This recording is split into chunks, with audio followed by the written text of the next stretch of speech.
Hello दोस्तों, UPSC Hindi के online study platform में मैं गौरव त्रिपाठी आप सभी का स्वागत करता हूं।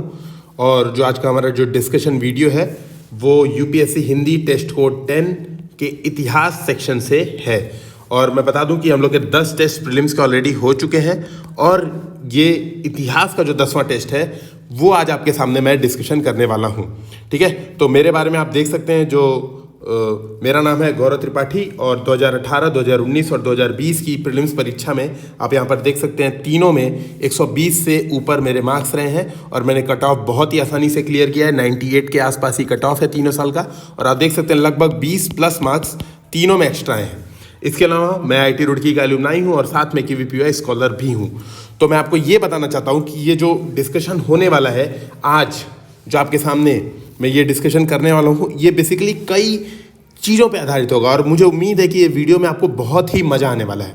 ठीक है, तो जो पहली सूचना ये है कि ये पूरी वीडियो आपके साथ डिस्कशन नहीं होगी। ठीक है, जो ओपन डिस्कशन है वो केवल पहले 25 प्रश्नों का ही रखा गया है। ठीक है, बाकी के जो 75 क्वेश्चन के वीडियो वो प्राइवेट होंगे और जो उन लोग ने टेस्ट सीरीज पेड ज्वाइन की है वो केवल उन्हीं लोग के लिए होगी। ठीक है, ये जो ओपन डिस्कशन है इसमें आप सीख पाएंगे, आज आप जो समझ पाएंगे कि देखिए आज ये आपके सामने कुछ क्वेश्चन है और मैं बता दूं हम लोग बहुत सारी चीज़ें आज सीखने वाले हैं। मतलब ये डिस्कशन जो अब होने वाले हैं प्रीलिम्स के बहुत सारी चीज़ें हम सीखने वाले हैं। तो पहली चीज़ के बारे में अगर मैं बता दूं तो पहली बात जो ये होगी कि प्री के क्वेश्चंस में अगर हमें नहीं आता है प्रश्न पढ़ के कुछ आइडिया ही नहीं लग रहा है कि यार ये क्या है, क्या पूछ दिया, तो कैसे सही करें उत्तर, तो कैसे सही कर दें। पहली चीज़ तो ये देखेंगे कैसे सही कर दें। दूसरी चीज़ देखिए 100 क्वेश्चन प्रीलिम्स से पूछता है तो सारे क्वेश्चंस तो आप तुक्के से नहीं कर सकते, ये बात समझिएगा। ये आपको ये बात फील लेनी पड़ेगी कि सारे क्वेश्चन आप तुक्के से नहीं कर सकते। तो यार कितने क्वेश्चंस हम तुक्के से कर सकते हैं, वाकई में कैसे वो क्वेश्चंस होते हैं जो हम कुछ आइडिया लगा के, कुछ कॉमन सेंस, जिसको मैं तुक्का बोलता हूं, बेसिकली वो लॉजिकल रीजनिंग है। ठीक है, वो कॉमन सेंस है। ऐसे नहीं कि भगवान का नाम लिया ABCD और तुक्का मार दिया, वो नहीं कर रहे हैं। हम लॉजिकल रीजनिंग करेंगे, हम लोग कॉमन सेंस लगाएंगे और सोचने का प्रयास करेंगे यार ये प्रश्न तो कुछ पता ही नहीं है, आता ही नहीं है, अब क्या करें, कैसे एलिमिनेट करें। ठीक है, तो बेसिकली हम लोग वो प्रयास करेंगे। तीसरी जो बात हम यहाँ पे सीखने वाले हैं कि यार ये जो प्री की टेस्ट सीरीज है क्या केवल प्री की टेस्ट सीरीज है, ये बात आप समझेंगे। आपको समझ में आएगा कि ये जो प्री का टेस्ट सीरीज है वो UPSC हो या UPPCS हो, दोनों के मेंस में बहुत ही महत्वपूर्ण भूमिका निभाने वाला है। तो अगर आपने प्रीलिम्स की टेस्ट सीरीज के चीज़ों को अपने पास रखा है तो आप समझ लीजिए कि आपके मेंस में आपको अलग से कुछ तैयारी करने की जरूरत नहीं है। जैसे कई लोग मैसेज करते हैं, मुझे पर्सनली भी मैसेज करते हैं और पूछते हैं सर अभी मैं प्री की तैयारी कर रहा हूँ या कर रही हूँ, मेंस के लिए मैं क्या करूँ। भाई या बहन जो भी, ये समझिए आप कि यार प्री और मेंस की टेस्ट सीरीज अलग नहीं होती है, या फिर टेस्ट सीरीज छोड़िए, प्री और मेंस की तैयारी अलग नहीं होती है, हम लोग साथ में ही करते हैं। जैसे कई लोग मुझसे बोलते हैं सर मैं अभी 10 घंटा प्री के लिए पढ़ रहा हूँ और 2 घंटा मेंस के लिए पढ़ रहा हूँ। तो मैंने कहा यार ये कैसे होता है, मतलब प्री का सिलेबस और मेंस के सिलेबस में अंतर क्या है, क्या अलग होता है। तो मैं वही बात बताने वाला हूँ कि देखिए जो प्री की टेस्ट सीरीज है आज के जो वीडियो में आप देखेंगे भी, वो मेंस में कितनी महत्वपूर्ण होने वाली है और कैसे हम मेंस में भी यूज़ करते हैं। जो चौथी बात आज हम देखेंगे कि टेस्ट सीरीज का यूज कैसे करते हैं। आप कहीं भी टेस्ट सीरीज दे रहे हैं, आप कोई भी टेस्ट सीरीज दे रहे हैं, बहुत सारे आप लोग फ्री भी टेस्ट सीरीज देते हैं, पेड भी टेस्ट सीरीज देते हैं। ठीक है, तो मैं आपको ये बता दूं कि यार टेस्ट सीरीज देना अपने आप में साध्य नहीं है, ये बात समझिएगा। साधन साध्य आपको पता ही होगा, साधन वे चीज होती हैं, मैं थोड़ा सा बता भी देता हूं ताकि आप लोग की तैयारी साथ साथ में चलती रहे, जिससे हम किसी लक्ष्य या साध्य तक पहुंच सकते हैं। तो टेस्ट सीरीज देना एक साधन है, साध्य हमारा प्री क्वालिफाई करना। ठीक है, तो टेस्ट सीरीज देना अपने आप में, आप ये समझिएगा, टेस्ट सीरीज अपने आप में देना कोई बड़ी बात नहीं है, लेकिन दे के उससे सीखना, क्या आप उससे ग्रहण कर रहे हैं, क्या आप उससे सीख रहे हैं, क्या आप उसके साथ अपने घर ले जा रहे हैं, वो ज़्यादा जरूरी है। तो मान लीजिए आपने अगर 100 टेस्ट सॉल्व किए या 200 टेस्ट सॉल्व किए, जो भी आपने सॉल्व किए, आपको ये बात समझनी होगी कि यार उसको मैं रिटेन क्या कर पा रहा हूँ, मैं यूज़ क्या कर पा रहा हूँ।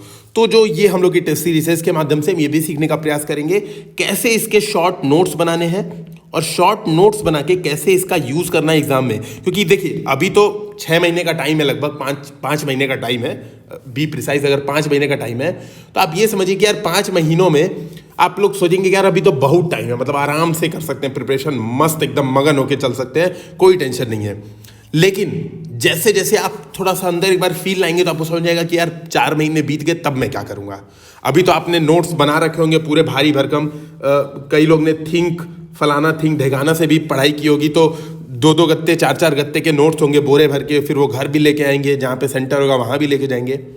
आप ये सोचिए, अगर मैं आपसे एक प्रश्न पूछूं, आपके दिमाग को थोड़ा सा मैं चलाने की प्रयास करूं, तो आप ये सोचिए यार 10 दिन बचा रहेगा तब आप क्या करेंगे? आप उस नोट्स में से कितना पढ़ पाएंगे? क्या आप एक भी नोट्स कंप्लीट पढ़ पाएंगे, वापस रिवाइज कर पाएंगे? मैं जान रहा हूं कि आपका यही जवाब है कि नहीं। हो सकता है कि आप बोल भी दें अभी कि हाँ मैं तो कर लूंगा, लेकिन आप अपने दिल से एक बार पूछेगा कि दिल में क्या आवाज आ रही है, क्या आप वाकई में उन 10 दिनों में ये नोट्स वापस पढ़ पाएंगे? तो जो उन सभी का एक सॉल्यूशन है वो आज मैं आपको देने वाला हूं और बताने वाला हूं कि यार देखो, नोट्स बना लो 4-5 गत्ते और उसको वापस उसी में पैक करके और कबाड़ी वाले को ही बेचना होता है, जो कि काम मैं खुद कर चुका हूं। तो मैं आप लोग से भी यही कहूंगा, करना क्या होता है प्रीलिम्स के लिए? करना ये होता है ऐसे नोट्स तैयार करिए, शॉर्ट नोट्स, कि वो 10 दिन जो आपके आखिरी हैं वो रिवाइज आप कर पाए। और उन्हीं 10 दिन में जो आप कर पाएंगे, देखिए बात समझिएगा, वो 10 दिन जो इंसान कर लेगा वो आप बढ़िया से उसका सिलेक्शन होगा, ये बात समझिएगा, ठीक है? तो जो वो 10 दिन का दिमाग में टारगेट रख के प्रयास कर रहा है, जो वो 10 दिन के बारे में सोच रहा है, ना कि अभी से 5 महीना, उसका सिलेक्शन ही प्रीलिम्स में होता है। तो पहले तो मैं एक बात बता दूं, जो आप अपनी एटीट्यूड है, जो आपका एटीट्यूड है, जो दृष्टिकोण है प्रीलिम्स के पेपर को लेके, उसको बिल्कुल परिवर्तित कर दीजिए। और अगर आपको प्रीलिम्स वाकई में क्वालिफाई करना है, अगर आप चाहते हैं कि हाँ मुझे प्रीलिम्स क्वालिफाई करना है, I want to clear prelims, तो आप ये बात समझिएगा कि आपको उन 10 दिनों के बारे में सोचना है, ना कि अभी के बारे में, ठीक है? एक सेकेंड।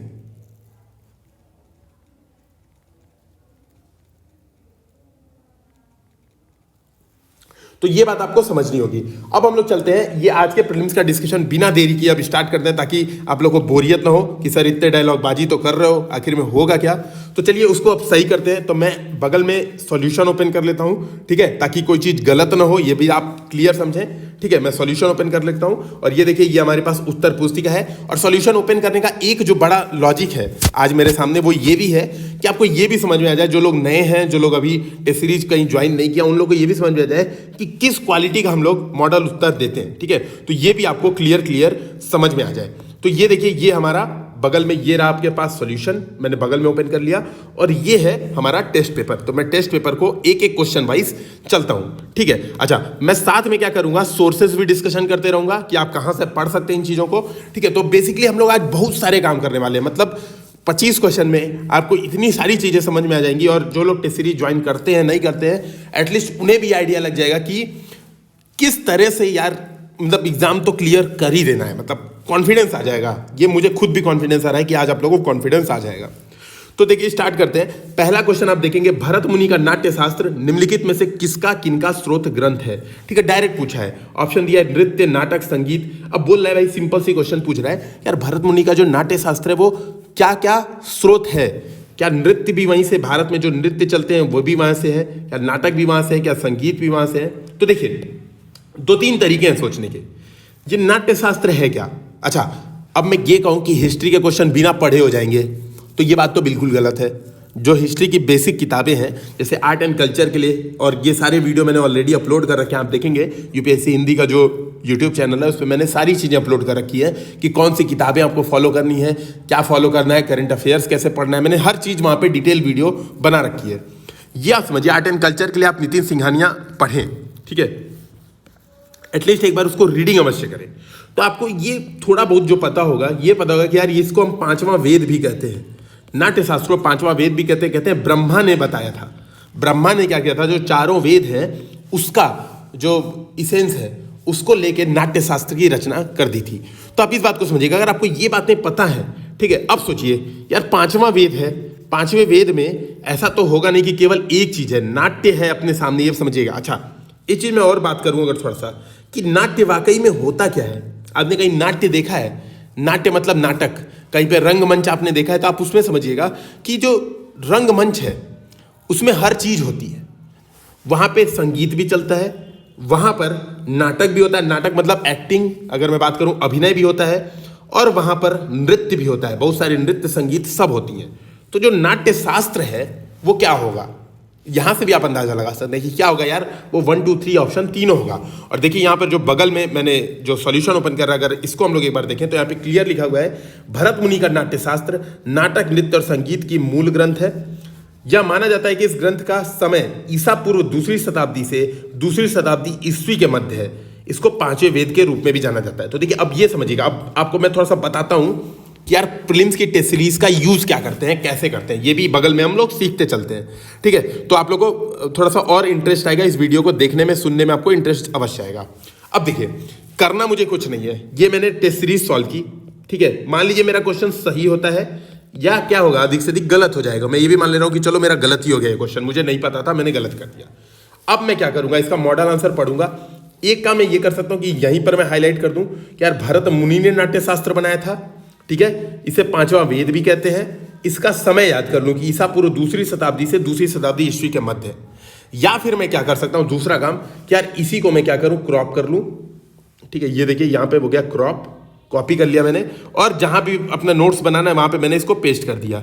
ये मेरे बन गए नए शॉर्ट नोट्स। समझिएगा इस बात को।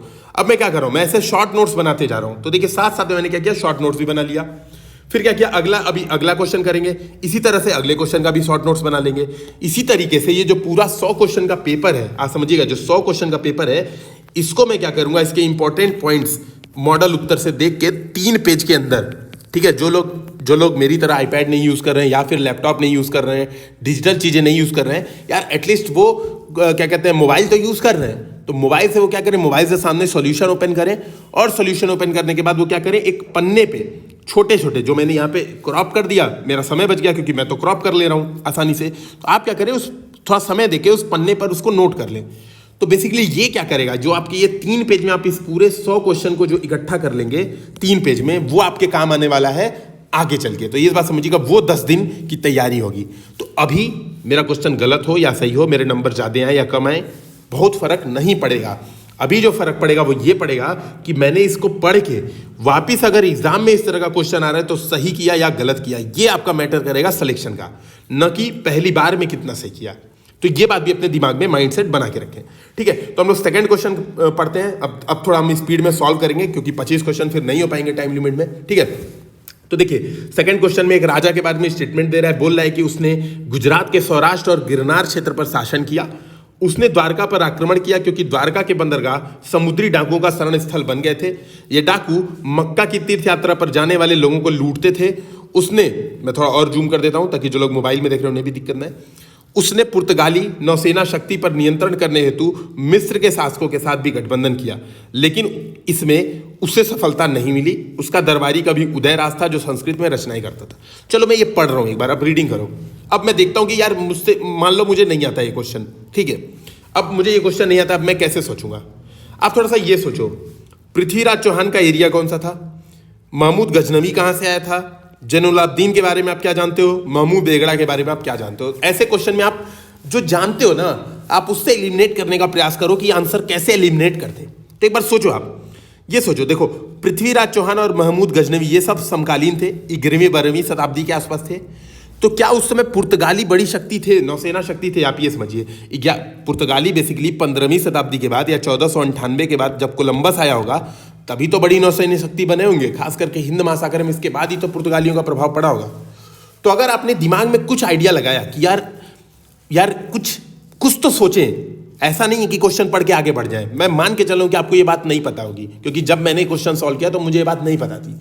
अब मैंने क्या अप्रोच लगाया, आप इसको सोचने का एक बार प्रयास करो। मैंने सोचा यार पुर्तगाली तो जब आएंगे तो मिनिमम आएंगे 1500 के बाद, है ना, मिनिमम आएंगे तो 1500 के बाद। चलो अब ये सोचो, पृथ्वीराज चौहान, महमूद गजनवी, ये लोग 1500 से बहुत पहले थे। चलो आपको ये भी नहीं याद है कि 11वीं 12वीं शताब्दी 13वीं शताब्दी कब थे, ये भी नहीं याद है।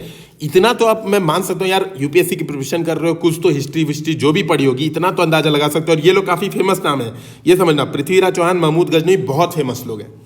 तो ये मैं मान के चलो कि 1500 के आसपास तो बिल्कुल नहीं थे। तो मैंने इनको तो दोनों को तुरंत एलिमिनेट कर दिया, मतलब देखा और एलिमिनेट कर दिया। अब मेरे पास बचा महमूद बेगड़ा, जैनुलाब्दीन। यार मैंने दोनों का नाम नहीं सुना है, तो अगर मैंने दोनों का नाम नहीं सुना है तो मैं क्या करूंगा, कोई भी एक तुक्का मारूंगा। देखिए आप ये समझिएगा, यहां पर रिस्क है। मैंने महमूद बेगड़ा मार सकता हूं या मैं जैनुलाब्दीन मान सकता हूं, और हो सकता है मेरा गलत हो जाए। मान लीजिए मैंने जैनुलाब्दीन टिक किया होता तो मेरा गलत हो जाता। तो इतना रिस्क तो आपको एग्जाम में लेना पड़ता है। लेकिन अगर आप थोड़ा और लॉजिक दें और थोड़ा आपने पढ़ा है, जैसे मैंने तो पढ़ा था, तो मुझे इतना तो पता था कि यार जैनुल आब्दीन कश्मीर का शासक था, ये मुझे पता था। ठीक है, तो देखिए मैंने जानकारी किस तरह से यूज की कि जैनुल आब्दीन कश्मीर का शासक था, मैंने ये हटा दिया, इन दोनों को टाइम लिमिट के हिसाब से हटा दिया, तो बचा यही। बेगड़ा का नाम मैंने आज तक कभी नहीं सुना था, ये बिल्कुल सही बात है, लेकिन मैं ये क्वेश्चन छोड़ के आगे नहीं भगा, मैंने 1 मिनट इस पर सोचा और मैंने इसको सही कर लिया। तो ये बात आपको भी समझना है। तो आपको क्या करना है, आप ये देखिए, अब देखिए सामने आपके क्वेश्चन भी है, 25 क्वेश्चन आपके सामने सबसे पहले आएंगे। ठीक है, आपको पढ़ना है, वीडियो पॉज करिए, क्वेश्चन पढ़िए और सोचने का प्रयास करिए। देखिए मेरे साथ प्रैक्टिस करेंगे तो आपका फायदा होगा, अगर आप प्रैक्टिस नहीं करेंगे, भागेंगे, केवल मेरी बात सुनेंगे, तो आपका उतना फायदा नहीं होगा। आपको क्या करना है, बेसिकली अब वीडियो पॉज करना है, क्वेश्चन अपने मन से पढ़ना और तुक्का लगाने की कोशिश करनी है, या तुक्का ही नहीं, सही करने का प्रयास करना है प्रश्न को, किसी भी कीमत पर छोड़ के आगे नहीं बढ़ना है। तो टिक तो करना है, आप यही दोनों चलो टिक कर दो, आप कुछ भी टिक करो, लेकिन टिक करके फिर देखो कि मैंने डिस्कशन में आपको क्या समझाया है। तो ये आपको काम अवश्य करना है। अब मैंने ये क्वेश्चन भी पढ़ा, ठीक है, एग्जाम में सही किया हो या गलत किया हो कोई फर्क नहीं पड़ता। अब मैं क्या करूंगा, इसका सॉल्यूशन देखूंगा। तो मेरे पास सॉल्यूशन ये रहा सामने। अब मैं सॉल्यूशन पे क्या करूंगा, यहां पर मैं कुछ खास चीजें जो होगी वो नोट कर लूंगा। पहली बात क्या नोट करूंगा, देखिए, तो नोट्स में दूसरी चीज हम क्या लिखते हैं, आपको ये भी साथ साथ में समझ में आ जाएगी। नोट्स में दूसरी चीज हम वो लिखते हैं जो मेरा गलत हो गया हो। जो एग्जाम में आप क्वेश्चन गलत कीजिए उसका तुरंत नोट्स बनाइए। इसको आप लिख लेंगे ना एक जगह, फिर आपको जिंदगी में कभी नहीं भूलेगा, कि आपको दिमाग में याद रहेगा, बार बार कौन देगा, यार मैंने गलत किया था, मैंने लाइफ में कभी जिंदगी में इतनी बड़ी गलती की है, वो याद रखिए, आगे कभी गलती होने का चांस ही नहीं है। तो आप ये देखिए, अब यहां पर मैंने क्या किया, महमूद बेगड़ा के बारे में पढ़ लिया और देख लिया कि यार ये क्या है। ठीक है, यहां पर मैंने देख लिया और याद कर लिया कि उदयराज महमूद बेगड़ा का कवि था। ठीक है, ऐसे मैंने याद कर लिया। और यह देखिए, यहां पे आप देखेंगे इनका शासन भी 1459 से 1511 ईस्वी के बाद है, जब पुर्तगाली, ठीक है, जब पुर्तगाली हिंद महासागर में अपना प्रभाव बढ़ा रहे होंगे। ठीक है, तो आप वो अपने आप देख सकते हैं, इस चीज को अपने आप समझ सकते हैं आप, है ना। तो आपको ये काम करना है, नोट्स। अब इसका क्या करना है, मुझे इसका एक लाइन में, ये जो सॉल्यूशन है इसका एक लाइन में शॉर्ट नोट्स बनाना है। तो मैं क्या लिखूंगा, यही लिखूंगा, देखिए महमूद बेगड़ा, शॉर्ट नोट्स में मैं ये चीज लिख लूंगा, महमूद बेगड़ा, और बहुत छोटा छोटा आपको लिखना है। देखिए इसी तरीके से, महमूद बेगड़ा शासन काल लिखिए, चाहे मत लिखिए, चाहे ऐसे लिख दीजिए, लगभग 15वीं शताब्दी, क्योंकि देखिए इतना आपको याद नहीं होगा, मैं केवल वही चीज का नोट्स बनवाना चाह रहा हूं जो आपको याद हो। तो 15वीं शताब्दी लिख दीजिए शासन, और यहां पे लिख दीजिए कि इसने पुर्तगाली नौसेना शक्ति का शासन, मतलब पुर्तगाली शक्तियों का सामना किया, ये लिख दीजिए। और अगला लिख दीजिए कि दरबारी कवि इसका उदयराज संस्कृत में लिखता था, संस्कृत में उदयराज लिखता था। इस तरह से आप लिख दीजिए, केवल एक लाइन में आप इसको लिख सकते हैं। देखिए बहुत छोटा नोट्स होगा और आपको रिवीजन में ये बहुत बड़ा काम आने वाला है। ठीक है, तो मुझे लगता है कि नोट्स बनाने वाला काम आपको समझ में आ गया होगा, तुक्का भी फीलिंग लग गई होगी कि किस तरह से हम लोग लगाने का प्रयास कर रहे हैं। तो आने वाले क्वेश्चंस में आप खुद इस प्रकार का प्रयास करेंगे। ठीक है, अगला प्रश्न है, रोकें, पॉज करें, प्रश्न पढ़ें और सॉल्व करने का प्रयास अवश्य करें, कि सही उत्तर देने का प्रयास आप अवश्य करें। ठीक है, तो ये करते हैं हम लोग। बौद्ध धर्म द्वारा निम्नलिखित में से कौन सा योगदान दिया गया था, लैंगिक समानता का सिद्धांत, समतावादी समाज, तर्कवाद को बढ़ावा। अब बताओ, इसमें तो बहुत इजी है, बी आंसर होगा, आंख बंद करके आप टिक कर सकते हो। ठीक है, बी आंसर क्यों होगा, यार इन्होंने लैंगिक समानता के बारे में बात की थी, आपको पता होगा कि इन्होंने महिलाओं को भी संघ में अनुमति दी थी, तो यहां से आप सोच सकते हो, बौद्ध धर्म के बारे में थोड़ा बहुत पढ़े हो तो। समतावादी समाज, दलित, ठीक है, या जो अन्य भी जो भी पिछड़े वर्ग थे, वर्ण प्रथा का इन्होंने विरोध किया, तो इससे क्या हो रहा है, समतावादी समाज को बढ़ावा मिल रहा है। तर्कवाद को बढ़ावा, यानी आडंबर का विरोध कर रहे हैं, भाई हिंदू धर्म में जो तत्कालीन आडंबर था उन्हीं का विरोध कर रहे थे। तो ये देख सकते हो आप, इसका सही आंसर ये है। अब यहां पर देखो आप थोड़ा सा, है ना, यहां पर एक बार समझो, यहां पर मैं क्या करूंगा, ये तो सही कर लूंगा क्वेश्चन, क्योंकि बहुत ईजी है, सिंपल क्वेश्चन है। अब मैं क्या करूंगा, फिर से नोट्स पढ़ूंगा, नोट्स में जो मेरे काम की चीज है, जो मैंने बुक्स से नहीं पढ़ी या मैंने जो अन्य सोर्सेज हैं, देखिए टेस्ट सीरीज ही आपका, इसीलिए मैं तो क्या करता हूं, मेरा तो एक ही फंड है, टेस्ट सीरीज सॉल्व करना। टेस्ट सीरीज ही आपका पूरा गीता, बाइबल सब हो सकती है, केवल आपको ये टेस्ट सीरीज सॉल्व करने का तरीका आना चाहिए। आप केवल किताबों के पीछे भागेंगे तो आप किताबें पढ़ते रह जाएंगे, नोट्स के पीछे भागेंगे तो पढ़ते रह जाएंगे, टेस्ट सीरीज के पीछे भागेंगे तो सिलेक्शन ले जाएंगे। तो वही देखिए अब क्या कर रहा हूं मैं, क्वेश्चन मैंने देखा, क्वेश्चन सॉल्व किया, सही हुआ गलत हुआ कोई फर्क नहीं पड़ता, मैंने वापस नोट्स देखे। अब मैंने देख लिया कि यार अच्छा, इन्होंने शूद्र महिलाओं के प्रवेश हेतु द्वार भी खुले रखे थे। ठीक है, मैंने इसके बारे में पूरा सॉल्यूशन पढ़ा कि इन्होंने शारीरिक श्रम को निकृष्ट नहीं माना। ठीक है, बुद्ध को बैलों द्वारा खेती करते हुए भी दिखाया गया है, ये भी एक बार रीडिंग की। मैंने इसको रीडिंग की, पूरी प्रॉपर रीडिंग की एक बार। अब मैं क्या करूंगा, मुझे लगेगा कि यार इसमें कई चीजें तो मेरे समझ में आ जा रही हैं। भाई सही बात है, बौद्ध धर्म से मुझे इतना पता है कि बौद्ध धर्म के बारे में मुझे पता है। इसमें जो काम की चीज है, मतलब स्पेसिफिक कोई अगर चीज है जो मुझे नहीं पता है, तो मैं क्या करूंगा, उसको नोट कर लूंगा। लेकिन देखिए आप इसमें यहाँ पे देखेंगे तो इसमें सब चीज बहुत आसान है, तो मैं इस क्वेश्चन को नोट नहीं करूंगा। और यहाँ पे मेरा सही भी हुआ था तो मैं इस क्वेश्चन का नोट्स नहीं बनाऊंगा, आगे बढ़ जाऊंगा। क्योंकि बौद्ध धर्म के बारे में जो चीजें पूछी गई हैं और जो चीजें सॉल्यूशन में दी हुई हैं जनरली हमें पता होता है। ठीक है, तो देखिए शॉर्ट नोट्स किस तरह से बनाते हैं आपको समझ में आ गया होगा। अगला क्वेश्चन पूछ रहा है चौथा, किन विद्वानों का संबंध गुप्त काल से था? आर्यभट्ट, वराहमिहिर, सुश्रुत। तो देखिए सीधी बात है, सुश्रुत ईसा पूर्व में थे, ईसा पूर्व 8वीं शताब्दी के आसपास थे, तो मैं इनको एलिमिनेट कर दूंगा। यहां पे एलिमिनेट किया तो मेरे बचे 1, 2 और 1। ठीक है, आर्यभट्ट और वराहमिहिर हमें पता भी है कि ये गुप्त काल के थे, और ये बहुत ईजी क्वेश्चन है और ये हमें सुना भी होना चाहिए। देखिए एक चीज और भी है, आज जो मैंने पेपर उठाया वो थोड़ा सा अपने आप में टफ है, पहली बात है ना, पेपर क्योंकि एडवांस लेवल का अपने आप में टफ है। दूसरी बात ये हिस्ट्री का पेपर है, तो हिस्ट्री में हम लोग कॉमन सेंस तो यूज करेंगे बिल्कुल, नो डाउट, और हम लोग कर भी ना, आपने देखा भी होगा कॉमन सेंस यूज कर रहे हैं। लेकिन कॉमन सेंस का जो बेस्ट पॉसिबल यूज है वो कहाँ कहाँ हो सकता है मैं पहले बता दूं। इकोनॉमिक्स के क्वेश्चन में होता है, ये समझिएगा, इन्वायरमेंट के क्वेश्चन में होता है, बहुत ज्यादा कॉमन सेंस सबसे ज्यादा इन्हीं दोनों में यूज होता है। ठीक है, इसके अलावा जो सबसे ज्यादा कॉमन सेंस यूज होता है करंट अफेयर्स में यूज होता है, जो कि यूपीएससी में आप देखेंगे लगभग 50 से 55 क्वेश्चन इन्हीं तीनों से मिलाकर पूछे जाते हैं। ठीक है, तो जब हम लोग उन सेक्शंस पे पहुंचेंगे, वो सेक्शन जब हम लोग डिस्कशन करेंगे तो आपको ज्यादा अच्छे से कॉमन सेंस के बारे में समझ में आएगा। लेकिन अभी भी मेरा प्रयास यही है कि आप लोग को समझ में आए थोड़ा सा। ठीक है, तो देखिए एलिमिनेशन कैसे कर रहे हैं, तो 3 एलिमिनेट कर दिया, बचा 1 और 2, और 1 और 2 के बारे में थोड़ा बहुत पता है तो आंसर टिक कर दिया। और उसके बाद क्या किया हमने, सॉल्यूशन पढ़ लिया, है ना। तो सॉल्यूशन में देखिए आपके सामने साफ साफ लिखा हुआ है कि 499 ईस्वी में आर्यभट्ट यह पुस्तक लिखी थी, और गुप्त साम्राज्य कब से कब था, 320 से लेकर 550 ईस्वी तक गुप्त साम्राज्य भारत में कहाँ कहाँ फैला हुआ, उत्तरी, मध्य और दक्षिणी भारत में। तो इसको मैं क्या करूंगा, इसी के नोट्स बना के अलग जगह लिख लूंगा। ठीक है, नेक्स्ट क्वेश्चन पे देखते हैं। तो ये मुझे लगता है आपको पैटर्न समझ में आएगा कि नोट्स कैसे बनाना है, क्वेश्चन कैसे सॉल्व करना है, नोट्स कैसे बनाना है, क्वेश्चन कैसे सॉल्व करना है। ठीक है, ये बात आपको समझ में आएगी। क्योंकि मुझे आपको एक चीज जो और बतानी थी कि मेंस से कैसे इंटरलिंकेज करते हैं। ठीक है, मेंस से कैसे इंटरलिंकेज करते हैं तो आने वाले चीजों में अभी हम देखते जाएंगे। देखिए 5वां क्वेश्चन क्या है, स्टेटमेंट है, या भारत के पश्चिमी राज्य की एक लोक नृत्य की एक शैली है, इसे देश की अमूर्त सांस्कृतिक धरोहर के रूप में मान्यता दी गई है। ये थोड़ा सा इंपॉर्टेंट है। इस नृत्य की लयात्मक गतियां सर्प के समान होती हैं। अच्छा देखिए कई चीजें है, पश्चिमी राज्य कई सारे हैं भारत में। भाई भारत का मैप देखेंगे तो महाराष्ट्र, राजस्थान, हरियाणा को भी आप पश्चिमी राज्य मान सकते हैं। ठीक है, तो ये आपको पता होगा। दूसरी बात जो मैं बात बताऊं, नितिन सिंघानिया अगर आप पढ़ रहे हैं यहाँ पर, तो नितिन सिंघानिया में अमूर्त सांस्कृतिक धरोहर क्लियर यूनेस्को का दिया हुआ है। ठीक है, 10, 11, 12 जितने भी हैं भारत में, जैसे योग, नवरोज, अभी जो लेटेस्ट में कुंभ मेला ऐड किया गया है, वो सब यहाँ पर जो नितिन सिंघानिया की बुक है उसमें बताया गया। नितिन सिंघानिया बुक रीडिंग करना बहुत ही अनिवार्य है। तो ये आप पढ़ेंगे तो बताएंगे कि ये तीनों जो विशेषताएं, वो कालबेलिया नृत्य जो कि राजस्थान से संबंधित है यहाँ पर है। कालबेलिया नृत्य में क्या करती है, महिलाएं सर्प के समान गतिशील करके नृत्य करती हैं।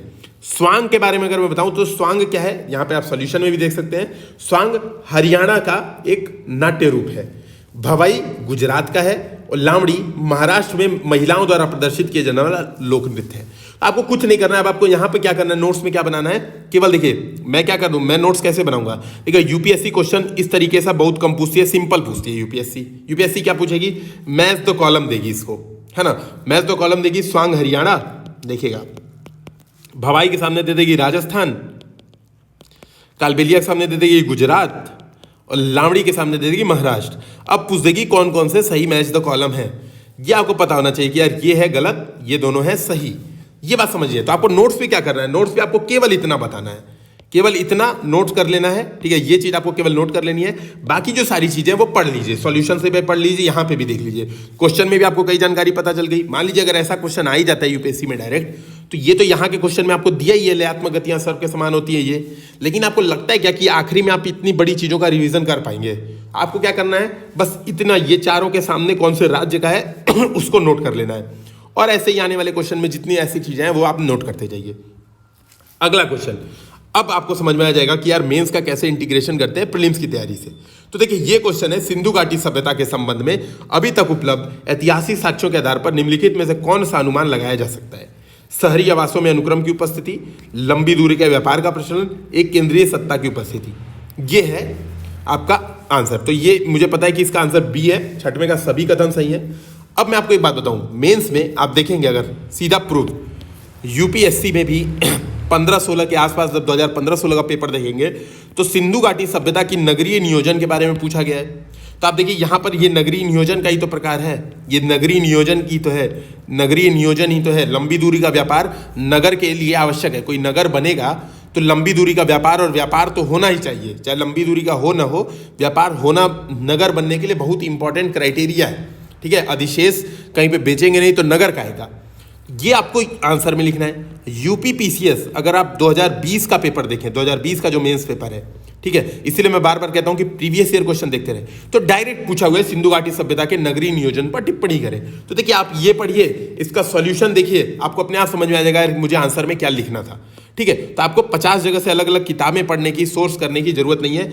टेस्ट सीरीज दीजिए, टेस्ट सीरीज को समझिए और यूज करना अगर आप समझ गए टेस्ट सीरीज का, बेसिकली मेरा कहने का ये मतलब है, अगर आपने यूज करना सीख गए, जो कि मेरे कई दोस्त सीखे हैं, पिछली बार भी जो 2020 का भी जिन लोग यूपीएससी प्रीलिम्स से बैठे थे, वो लोग अपने आप फील कर पा रहे थे कि हाँ, यूपीएससी हिंदी के जो प्लेटफॉर्म पे वीडियोस बनाए गए थे वो यूपीएससी प्रीलिम्स के लिए तो बहुत ही शानदार थे।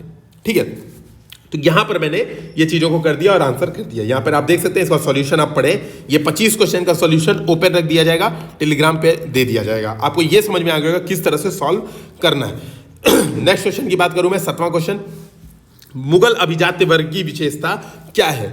अब देखिए, अभिजात्य परिवारों से संबंधित व्यक्तियों को प्राथमिकता दी जाती थी, सही बात है।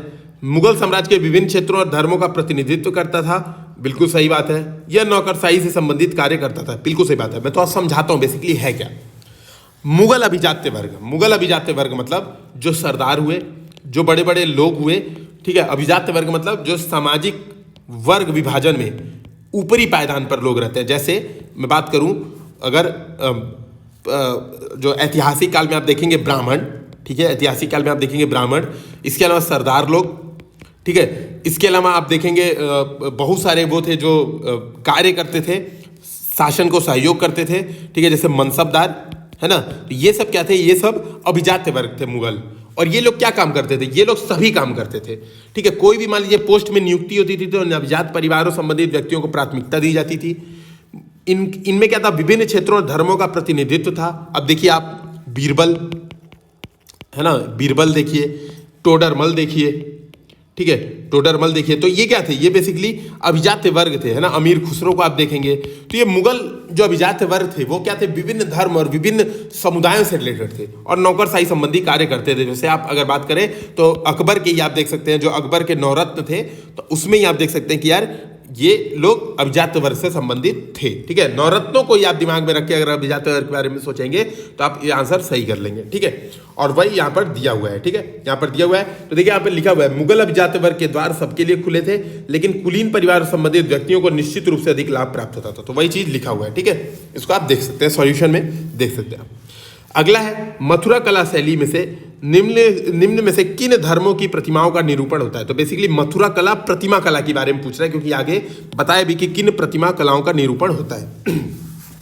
तो ऑप्शन में दिया बौद्ध, शैव और वैष्णव। अच्छा देखिए, मुझे मथुरा कला के बारे में क्या पता है, मथुरा कला के बारे में पता है मुझे हिंदू, बौद्ध और जैन धर्म, यहाँ पर तीनों से संबंधित मूर्तियां हैं। अब मुझे बताइए कि आंसर आप सही कर लेंगे कि नहीं कर लेंगे। मुझे जो पता है उससे हिंदू में कौन कौन से आते हैं, शैव और वैष्णव आते हैं कि नहीं आते हैं, बौद्ध अपने आप दिया हुआ है आंसर में। तो आंसर क्या हो जाएगा इसका, ऑब्वियस सी बात है, आंसर डी होगा। यहाँ पर देखिए आप डी दिया है, इसके बारे में आप रीडिंग करें और आगे बढ़ जाएं। सिंपल सी बात है, बहुत इजी क्वेश्चन है, कॉमन सेंस भी आप आराम से लगा सकते हैं, ठीक है, आगे बढ़ जाए। अगला क्वेश्चन देखिए, इसको भी कॉमन सेंस से हम कैसे करेंगे। तौहीद इलाही के संदर्भ में निम्नलिखित कथनों पर विचार कीजिए।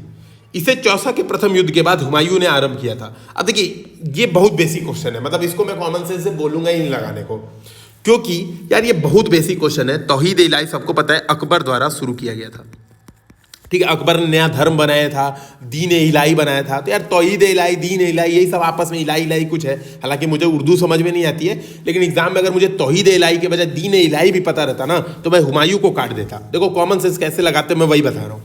मान लो आपने जो किताब पढ़ी वहाँ पे दीन इलाही दिया था, सपोज, है ना, दीन इलाही दिया था। अब मैंने एग्जाम में पढ़ा यार तौहीद इलाही क्या है और मुझे नहीं पता है, तो मैं क्या करूँगा, अच्छा दीन इलाही कुछ था ना, अकबर ने शुरू किया था। इतना मैं रिस्क, देखिए एग्जाम में सबसे बड़ी बात, आपको रिस्क तो लेना ही है। बिना रिस्क के आप सोचें, उसको एक ग्राफ से भी हम दिखा सकते हैं ना, हाई रिस्क हाई गेन।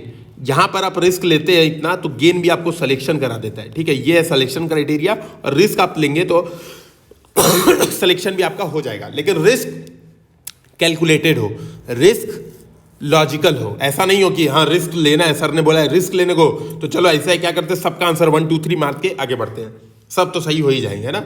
इस तरीके से काम नहीं करना है। तो दीन ए इलाही के बारे में मुझे पता है तो मैं ये आंसर सही कर दूंगा, क्योंकि आपको पता है कि दीन ए इलाही के अंतर्गत कोई पवित्र ग्रंथ और कोई धार्मिक समारोह सम्मिलित नहीं था। इसने सम्राट के प्रति कुलीन की निष्ठा सुनिश्चित की, ठीक है। तो ये बात समझिएगा कि ये सही बात है। तो पहला स्टेटमेंट गलत हो गया, तो मैंने ये 2 ऑप्शन एलिमिनेट कर दिए, बचा सी। तो मैं सी इसका आंसर 9वें का सी सही कर दूंगा। और यहाँ पे आप देख सकते हैं कि 9वें का सी बिल्कुल सही है। और यहाँ पे लिखा भी है तौहीद ए इलाही नाम से एक नवीन मत मुगल सम्राट अकबर द्वारा प्रारंभ किया गया था, कथन एक सही नहीं है, ठीक है। और यहाँ पर लिखा हुआ है और यहाँ पर दिया भी है कि कौन यहाँ पे शामिल था। तो देखिए बीरबल शामिल था। सबसे बड़ी बात आप यहाँ पे देख सकते हैं, सदस्य बनने तो आमंत्रित किए गए थे। राजा मान सिंह को आमंत्रित किया गया था लेकिन उन्होंने अस्वीकार कर दिया। तो मैं क्या करूंगा, इस चीज को नोट कर लूंगा, क्योंकि ये चीज इंपॉर्टेंट है। जनरली यूपीएससी पूछ देती है, ऐसे स्टेटमेंट दे देगी यूपीएससी। और इसीलिए मैं कहता हूं कि यूपीएससी आपको अगर क्रैक करना है तो आपको प्रीवियस ईयर तो अवश्य घोटना है, मतलब जिसको मैं कहता हूं घोटना है। आपको फील आ जाएगी कि अच्छा ये क्वेश्चन बन सकता है इससे यूपीएससी में। तो वही चीज आप क्या करेंगे, शॉर्ट नोट्स में लिख लेंगे। जैसे यूपीएससी स्टेटमेंट दे देगी कि राजा मान सिंह को अकबर ने तौहीद ए इलाही धर्म में सम्मिलित किया, ऐसा ही स्टेटमेंट दे देगी।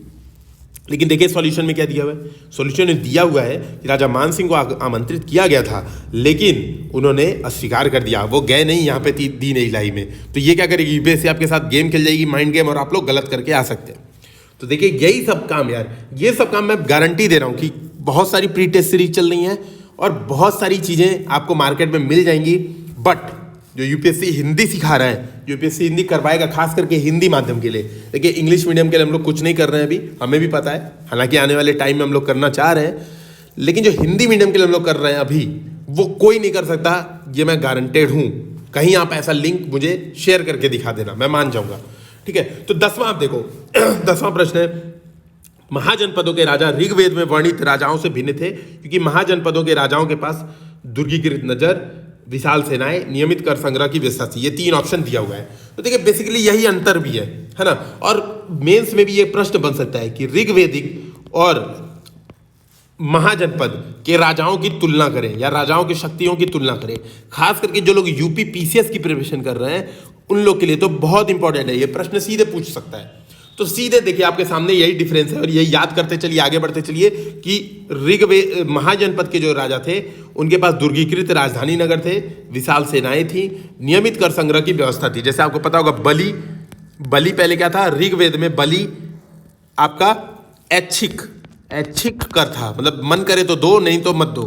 लेकिन ये बलि को महाजनपद काल में क्या किया गया, इसको आवश्यक बना दिया गया, अनिवार्य बना दिया गया। तो नियमित कर संग्रह के रूप में बलि साधक अधिकारियों की नियुक्ति की जाती थी और यहाँ पर वो कर दिया गया। तो देखिए यहाँ पर लिखा है साफ साफ, अब सॉल्यूशन आप देखेंगे तो यहाँ पे क्लियर लिखा हुआ है और वही चीज यहाँ पर समझाया गया है कि पुत्र स्वतः राजा को उत्तराधिकारी नहीं बनता था। ऋग्वेद में राजाओं का चयन संभवतः जन अथवा लोगों द्वारा किया गया था। तो यहाँ पर क्लियर इन बातों को बताया गया, तो आप देखें इसको और याद कर लें, ठीक है। इसको देखें और जो आपके काम की चीजें उसको याद कर लें। और यहाँ पर क्लियर बताया गया है कि संग्रहों पर कर, चरवाहों पर कर, शिकारियों पर भी कर लगाए गए थे। तो हो सकता है यूपीएससी में ऐसा कुछ स्टेटमेंट दे दे कि महाजनपद काल में चरवाहों, शिकारियों और संग्राहकों पर कर लगाए गए थे, ऐसा क्वेश्चन दे सकता है। तो ये चीज आपको ध्यान में रखनी होगी। अगला देखते हैं बहमनी साम्राज्य के बारे में। बहमनी साम्राज्य के संदर्भ में निम्नलिखित पर विचार कीजिए। बहमनी साम्राज्य ने दक्कन क्षेत्र पर शासन किया। अब इसको ड्रॉप करो, मान लो मुझे नहीं पता है। किसी भी शासक ने प्रशासन में किसी हिंदू अधिकारी को नियुक्ति नहीं किया। तो यार ये देखो, ये स्टेटमेंट अपने आप में बहुत ही एक्सट्रीम स्टेटमेंट बोल रहा है, ये समझना, बहुत ही एक्सट्रीम स्टेटमेंट बता रहा है और इसको मैं गलत कर दूंगा। अगर मुझे कुछ भी नहीं पता है तो मैं इसको गलत मान लूंगा, कुछ भी नहीं पूछ रहा है तो मैं इसको गलत मान लूंगा, कुछ भी नहीं समझ में आ रहा है तो। और मैं क्या करूंगा, 2 एलिमिनेट कर दूंगा और मैं आंसर 1 3 मार के आगे बढ़ जाऊंगा। तीसरा ऑप्शन मैं पढ़ूंगा भी नहीं। क्यों? देखो मैं क्यों नहीं पढ़ूंगा तीसरा ऑप्शन, मैं यही आपको बताना चाहता हूं कि कैसे यार एग्जाम क्रैक करना है। मेरा मेन कारण यह है कि आपको क्रैक करवाना है एग्जाम। अब देखो थोड़ा सा, बहमनी साम्राज्य किसी हिंदू अधिकारी को नियुक्त नहीं किया, ऐसा लिखा हुआ है। बहुत सारे शासक आए होंगे, है ना यार, हिंदुओं के ऊपर शासन कर रहे थे, है ना।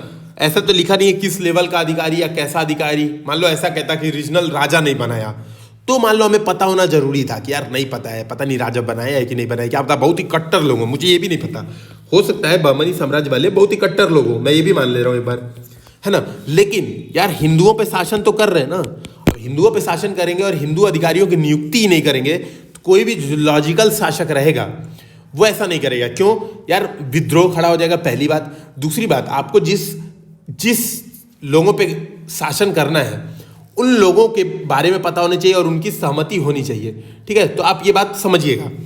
अब मैं क्या करूंगा, इस ऑप्शन को ऑब्वियस सी बात है सीधे सीधे गलत कर दूंगा और 1-3 मार दूंगा। अच्छा, अभी मैं तीसरा ऑप्शन भी एक बार पढ़ता हूं तो आपको और थोड़ा समझ में आ जाएगा। लो एक ऑप्शन और करके इसे और क्लियर करते हैं। जब मैं ये मान के चल रहा हूं कि मुझे इसके बारे में नहीं पता है तो मैं कैसे अटेम्प्ट कर रहा हूं। बहमनी साम्राज्य ने उत्तर और दक्षिण के मध्य सांस्कृतिक सेतु के रूप में काम किया। ये सांस्कृतिक सेतु है भाई। मान लो ऐसा है, 2 स्टेटमेंट है, एक में बोला है कि किसी अधिकारी को नियुक्ति नहीं किया और एक में बोला है कि सांस्कृतिक सेतु है। अब आप सोचो थोड़ा सा, ये दोनों स्टेटमेंट एक साथ सही हो सकते हैं क्या? यार एक इंसान है जो बोल रहा है कल्चरली हम काफी रिच है, हम लोग कई संस्कृतियों के ब्रिज का काम कर रहे हैं आपस में, है ना, ये समझना। और ये बोल रहा है कि यार हम क्या कर रहे हैं, कई संस्कृतियों के ब्रिज का काम कर रहे हैं आपस में, और वो हिंदू अधिकारी की नियुक्ति नहीं कर रहा है। ऐसा हो सकता है क्या रियल लाइफ में? पॉसिबल हो ही नहीं सकता। तो मैं ऐसे कह सकता हूं या तो 3 गलत है या तो 2 गलत है। अच्छा, अब मैं क्या करूंगा, पहला भी एक बार ऑप्शन चलो पढ़ ही लेते हैं। बोल रहा है दक्कन क्षेत्र पर शासन किया, ये बोल रहा है रीजन। भाई दक्कन क्षेत्र पे रहेगा तभी तो उत्तर और दक्षिण के मध्य सांस्कृतिक सेतु का रूप में कार्य करेगा। तो ये सोचो, है ना, उत्तर और दक्षिण के बीच में जो बीच वाले लोग रहेंगे, जो दक्कन क्षेत्र, जो महाराष्ट्र के क्षेत्र में शासन करेंगे, है ना, जो कर्नाटक के क्षेत्र में शासन करेंगे, वही तो भैया सांस्कृतिक सेतु का काम कर पाएंगे, है ना। तो सीधी बात है, यानी पहला और तीसरा सिमिलर स्टेटमेंट है जो एक दूसरे को करेक्ट कर रहे हैं। दूसरा एक ऑड स्टेटमेंट दिया हुआ है, तो मैं क्या करूंगा, इसको रिजेक्ट करके 1 और 3 के साथ जाऊंगा और केबीसी में 1 करोड़ रुपए जीत के आ जाऊंगा, ठीक है। ये बात समझिएगा। तो देखिए कैसे हम वाकई में कैसे अटेम्प्ट करते हैं। और यहाँ पे देखिए क्लियर बताया है, बहमनी साम्राज्य विजयनगर साम्राज्य का समकालिक था, ठीक है। तो यहाँ पर क्लियर समझाया गया, तो आप इस सॉल्यूशन को एक बार पढ़ें, ठीक है। मैं सॉल्यूशन डिस्कशन करके क्या करूंगा, ये तो आपके सामने है PDF, आप उसको देखें। बेसिकली अप्रोच डिस्कशन करना मुझे लगता है ज़्यादा यहाँ पर महत्वपूर्ण है, ठीक है। अगला देखते हैं 12वां क्वेश्चन, ठीक है। तो 12वां क्वेश्चन है, नालंदा मूर्ति कला के संदर्भ में निम्नलिखित कथनों पर विचार कीजिए, ठीक है। अच्छा, आप लोग कई लोग ये समझ सकते हैं कि सर बगल में सॉल्यूशन खोल के बैठे हो, है ना, और तुक्का बताए जा रहे हो हम लोग को, तब तो सर कोई भी ऐसे कर देगा, ऐसे तो मुझे दे दो मैं भी कर दूंगा ऐसे। तो देखिए, मतलब अब आपको शक करना है तो आप किसी के ऊपर भी शक कर सकते हैं ना। कई लोग पता नहीं किसके ऊपर शक करते हैं, वो तो उसका कोई इलाज ही नहीं है। और ना मैं उन लोग से डिस्कशन कर रहा हूँ यहाँ पे, ना मैं उन लोग को यहाँ पर बताना चाह रहा हूँ, है ना। रही बात प्रूव की, तो आप यहाँ पर देखो, मैंने एक वीडियो भी बनाया जिसमें मैंने अनअकैडमी का लाइव टेस्ट दिया था लास्ट ईयर, जब हम लोग ने यूपीएससी प्लेटफॉर्म अभी शुरू ही किया था और प्री की टेस्ट सीरीज लॉन्च नहीं की थी, तो मैंने वहाँ पे लाइव टेस्ट दिया था अनअकैडमी का। और मैंने लाइव टेस्ट देते समय डिस्कशन किया है कि यार इस क्वेश्चन में मैं क्या सोच रहा हूँ, और वहाँ पे आप देखोगे कि वहाँ पे मैंने 71 क्वेश्चन सही किए हैं, ठीक है। तो मैं तो पहले ही बोल रहा हूँ ना, 71 क्वेश्चन वहाँ पे सही किए हैं, है ना, और यूपीएससी में सही किए थे 72, तभी तो 126 नंबर आ गए, क्योंकि 72 सही कर दिए थे। तो आप लोग को भी यही करना है यार, इससे ज़्यादा नहीं करना है ना। 30 क्वेश्चन तो गलत करना है, और तुक्के मारोगे तो ये मत सोचो कि तुक्के आप 10 मारोगे तो 10 के 10 सही हो जाएंगे। नहीं भाई, तुक्के अगर हम 10 मारते हैं ना लॉजिक लगा के, तो देखो मेरे तो अभी क्या है 8-9 सही हो जाते हैं, लेकिन आप लोग थोड़ी प्रैक्टिस करोगे, अभी मैं मान रहा हूँ आप लोग शुरुआती स्टेज में हो, तो आपके 5-6 आराम से सही होने शुरू हो जाएंगे। और सीधी बात है, 10 क्वेश्चन में कहाँ आपको 0 मार्क्स मिल रहे थे, और 5-6 आपने सही कर दिए, तो कहाँ पे आपको 8 से 10 मार्क्स मिल रहे हैं, जो कि सिलेक्शन करवा सकते हैं आपके सीधे। तो मेरा प्रयास वही है कि जैसे, और बेसिकली ये वीडियो खास करके उन लोग के लिए भी है जो लोग 60-70 पे अटक जा रहे हैं, 60-70 नंबर से ज़्यादा जिन लोग के आगे नहीं बढ़ पा रहे हैं, वो देखिएगा, उनके लिए वीडियो रामबाण का काम करेगा। भाई जिनके पहले 120 आ रहे हैं उनको मैं क्यों पढ़ाऊँ, वो मुझे ही पढ़ा दें आके, है ना। उनके लिए तो ये वीडियो है ही नहीं। तो जो लोग भाई 60, 70, 80, 90 पे अटक रहे हो, उन लोग के लिए ये वीडियो रामबाण है, उनके साथ अवश्य आप लोग शेयर सब्सक्राइब कर लेना, ठीक है। तो देखते हैं अगला क्वेश्चन 12वां, नालंदा मूर्तिकला के शैली के संदर्भ में निम्नलिखित तथ्यों पर विचार कीजिए। यह सारनाथ की गुप्तकालीन बौद्ध कला और बिहार की स्थानीय परंपरा के सम्मिश्रण के रूप में उभरी। भाई नालंदा जगह कहाँ है, बिहार के पास है ना, तो सीधी बात है, लॉजिकल भी यही कह रहा है कि बिल्कुल सही बात है। ये नालंदा की मूर्तियां हीनयान संप्रदाय के बौद्ध देवताओं का निरूपण करती हैं। अब ये नहीं पता होगा तो यार आपका गलत हो जाएगा। तो ये देखो सीधी बात है, इसका सॉल्यूशन देखते हैं। यहाँ पे सीधे बताया हुआ है कि प्रारंभिक नालंदा मूर्तियों में महायान देवालयों के बौद्ध देवताओं जैसे खड़े हुए बुद्ध, बोधिसत्व जैसे कि मंजूश्री कुमार, कमल पर बैठे हुए अवलोकितेश्वर और नागा नागार्जुन का आदि का चित्रण हुआ है। तो देखो ये स्टेटमेंट गलत है और नहीं पता होगा तो ये कोई नहीं सही कर सकता कि नालंदा की मूर्तियां हीनयान बौद्ध संप्रदाय के देवताओं का निरूपण करती है, तो गलत बात है। महायान करती थी, बाद में वज्रयान का प्रभुत्व हुआ। तो देखिए लिखा हुआ है वज्रयान के देवी देवताओं जैसे वज्र शारदा का प्रभुत्व हो गया। ठीक है, तो ये आप देख सकते हैं ये है नालंदा कला की विशेषता है। तो इसका सही आंसर हो जाएगा ए। ठीक है, अच्छा देखिए इसका सही आंसर हो गया ए। अब मैं क्या करूंगा, क्योंकि मुझे इस क्वेश्चन के बारे में कम जानकारी थी, तो मैं क्या करूंगा, इस क्वेश्चन में से ये पढ़ूंगा पैराग्राफ, इसमें से जो खास खास चीजों की पहले मैं हाईलाइट कर दूंगा, उसके बाद मैं क्या करूंगा, इसका नोट्स बना लूंगा। तो मैं हाईलाइट क्या क्या करूंगा यहाँ पर मैं वो भी बता देता हूँ आपको। देखो यहाँ पे जो कई जरूरी चीजें, पहली बात ये सारनाथ की बौद्ध गुप्त कला और बिहार की स्थानीय परंपराओं का मिश्रण है नालंदा कला। क्या यूज किया जाता था, तो पत्थर, प्लास्टर और कांच, ये तीन चीज यूज करते थे, ये समझिएगा। उसके बाद जो मैं यूज करूंगा यहाँ पर त्रिआयामी स्वरूप में निर्मित किया गई मूर्तियां थी, ये ध्यान में रखिएगा। ठीक है, इसके अलावा जो खास चीजें हैं नाम याद कर लूंगा कि मंजूश्री कुमार, अवलोकितेश्वर का चित्रण है यहाँ पर, क्योंकि देखिए ये दो लोग बोधिसत्व जो है मंजूश्री कुमार और अवलोकितेश्वर बहुत ही प्रसिद्ध बोधिसत्व है। ठीक है, इनका बहुत ज्यादा यूज होता है, तो आप ये समझिएगा मतलब बहुत ही ज्यादा इनका यूज होता है। ठीक है, तो आप उनको अवश्य ध्यान में रखें। अच्छा अगला हम देखते हैं 13वां क्वेश्चन। ठीक है, भारत में दार्शनिक विचारों के इतिहास, एक सेकेंड ये थोड़ा सा कॉल डिस्टर्ब आती है बीच में, कोई बात नहीं। 13वां देखते हैं हम लोग, भारत में दार्शनिक विचारों के संदर्भ में निम्नलिखित में से कौन सा कथन सही नहीं है। अब देखिए एक चीज जो ये मिस्टेक होती है एग्जाम में, यार हम लोग क्या करते हैं, जानकारी बहुत अच्छी होती है फिर भी सिलेक्शन नहीं ले पाते हैं, क्योंकि ये नहीं ध्यान देते हैं, ये सही नहीं है। ये चीज बहुत जरूरी है ध्यान में रखना। तो एग्जाम में मान लिया पेपर जैसे यूपीएससी, वैसे जनरली यूपीएससी की अच्छी आदत है, अगर हम लोगों ने जानबूझ के रिस्क लगे, यूपीएससी क्या करता है बोल्ड कर देता है इसको, खुद से ही वो बोल्ड लेटर में इसको लिखता है ना। लेकिन मान लीजिए ना करे तो आप जाएंगे लड़ाई करने, है ना। इसी बार यूपीएससी ने सिविल डिसोबीडियंस मूवमेंट को असहयोग आंदोलन लिखा, तो गया कोई लड़ाई करने कि यूपीएससी भाई रिजल्ट गलत है, रिजल्ट वापस डिक्लेयर करो, कोई नहीं गया। तो यूपीएससी से कोई लड़ाई तो कर नहीं सकता है। तो यार सिंपल सी बात है, आपको क्या करना है, अगर एग्जाम में क्वेश्चन पढ़िए तो एंड जरूर पढ़िए, ये जरूर ध्यान दीजिए कि क्या बोल रहा है, सही नहीं है या सही है ये बोल रहा है, और उस पर आप क्या करिए तुरंत मार्क कर दीजिए। पेन जो भी ले गए, जिस कलर का पेन यूज करा उसको मार्क कर दीजिए, तभी इस क्वेश्चन को आगे पढ़िए। ये बहुत जरूरी है, मतलब मैं फिर से बोल रहा हूँ ये बहुत इंपॉर्टेंट चीज है। तो दिया स्टेटमेंट, सांख्य संप्रदाय ने जीवन के भौतिकवादी और अध्यात्मवादी दृष्टिकोण दोनों को आगे बढ़ाया, तो सही बात है। वेदांत संप्रदाय मोक्ष प्राप्त करने हेतु स्व के बोध पर बल देता है, आत्मबोध, और यही यूपीएससी हिंदी का लॉजिक भी है, आत्मदीपो भव, और वही क्या है, वेदांत संप्रदाय है। सिंपल सी बात है ना।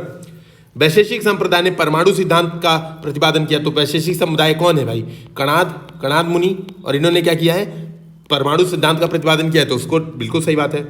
अगला है न्याय संप्रदाय के अनुसार वैदिक अनुष्ठानों के माध्यम से मोक्ष को प्राप्त किया जा सकता है। तो देखिए ये बात समझिएगा कि यही स्टेटमेंट इसमें गलत है, न्याय संप्रदाय के अनुसार वैदिक अनुष्ठानों के माध्यम से नहीं।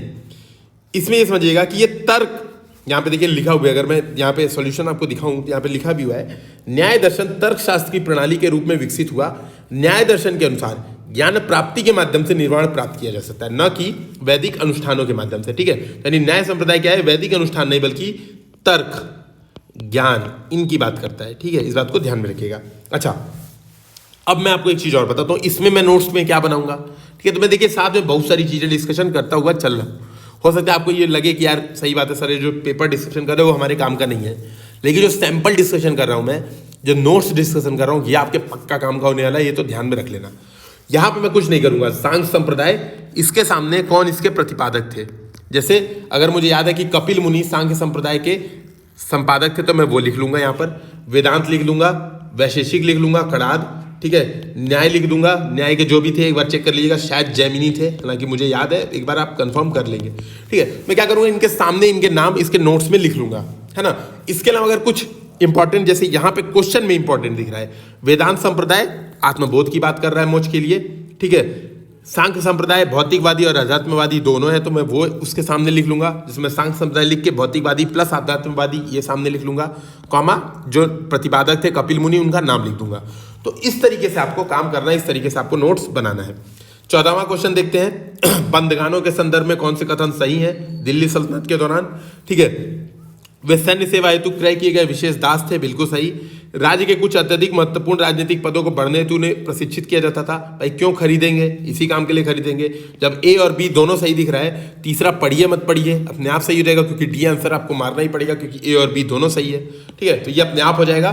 तो यहाँ से आप कर सकते हैं कि भाई बंदगान सैन्य सेवा हेतु क्रय किए गए अगर विशेष दास होंगे तो इन्हें महत्वपूर्ण राजनीतिक कार्यों के लिए प्रशिक्षण तो देना ही पड़ेगा, तभी तो आप सेवा उनसे ले पाएंगे।